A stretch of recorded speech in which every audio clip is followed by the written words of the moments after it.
7 Awesome Erogenous Zones of Females. There are plenty of reasons to bypass boring body parts and focus on the sweet spots when you're canoodling. But there's also a really good reason why you shouldn't. Exploring your partner's body and touching on unexpected erogenous zones can bring a lot of playfulness into your sex life. Want to discover your partner's unexplored erogenous zones? Ask, what would delight you? Here, a list of erogenous zones that can get your partner and you all sorts of turned on. Number 1. The nape of the neck.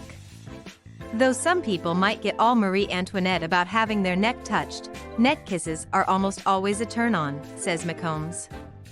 In fact, women ranked the nape of the neck above the breasts and nipples as an erogenous zone. It's such a sexy place because it's such a vulnerable place. If you combine the lips with the neck, it's quite a turn-on. She suggests starting with the sides of the neck, kissing or brushing it gently with your fingers. Number 2. The inner wrist. Because we're not used to being touched there, the wrist, especially the inside of the wrist, can be an exciting spot. It's got a lot of nerve endings. It's right at that pulse point, and it's that first stage of when your body starts to become more intimate.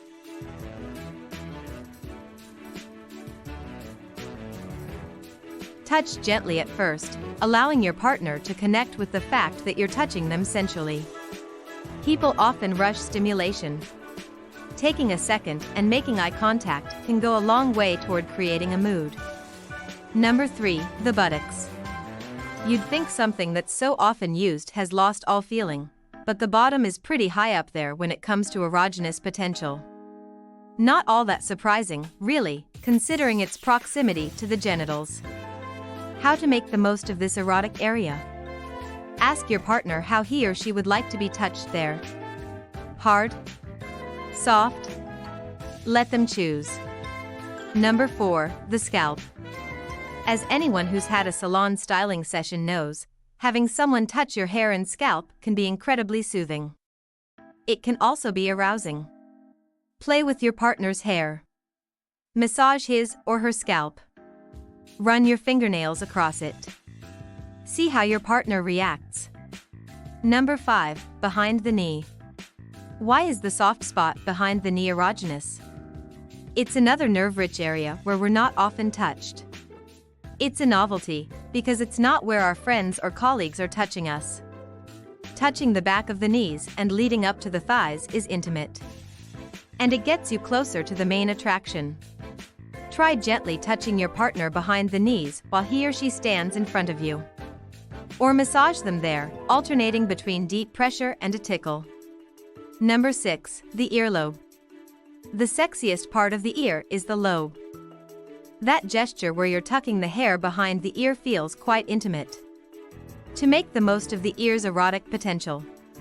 But as far as the rumored phenomenon known as the urochologenital reflex goes, which is said to simulate a nerve inside the ear canal and bring some women to orgasm, McCombs is skeptical.